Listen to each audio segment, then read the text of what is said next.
এই তো সেই দিনেরই কথা। তুই আসবি জানতে পারলাম, তোকে আনতে গেলাম। তুই আসলি। আর দেখ দেখতে, দেখতে ১ টা বছর কখন হয়ে গেল টেরই পেলাম না। হাই, কেমন আছে সবাই? মিটাস ব্লকে আপনাদের সবাইকে অনেক ওয়েলকাম। আজকের ইন্ট্রোটা আমি করলাম কারণ আজকের দিনটা আমার জন্য খুব স্পেশাল। ৭ই আগস্টে ছিল আমার বোনের বার্থডে।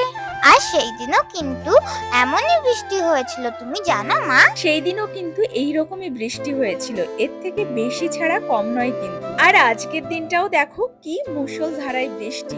এতটা বৃষ্টি যে হাঁটু পর্যন্ত জল জমে গেছে প্রায় বাড়ির সামনে। ওর জন্মদিনটা তো তেমন ভাবে করিনি, প্ল্যান থাকলেও এত বৃষ্টি, তারপর ভাড়া বাড়ি, আর আমার যা জলের সমস্যা সেটা তো তোমরা সবাই জানো। সবকিছু মাথায় রেখে আর কোনো কিছু করতে ইচ্ছা হলো না। হঠাৎ করে যে এইরকম একটা ঘটনা হবে সেটার জন্য কিন্তু আমরা কেউই প্রস্তুত ছিলাম না। পাশ দিয়ে একটা গাড়ি যাচ্ছিল আর সমস্ত জল এসে আমাদের গায়ের উপর পড়লো। সব থেকে বেশি পড়েছিল আনভির উপর। হঠাৎ করে না ও ঘাবড়ে গেছিল, ও ঠিক বুঝতে পারছিল না ব্যাপারটা কি ঘটেছে। জানো তো, একে বাইরে না নিয়ে আসলে আমি বুঝতেই পারতাম না যে এর ঠিক কতটা মাত্রায় দুষ্টুমি করতে পারে। শুধু আমি আর মেঘা না, স্টাফও কিন্তু ওর পিছন পিছন ঘোরাফেরা করছিল। এই যে দেখো, টেডিটাকেও কিন্তু নিজের থেকেই বের করে নিয়েছিল, সেটা আমাদের স্টাফই বলল।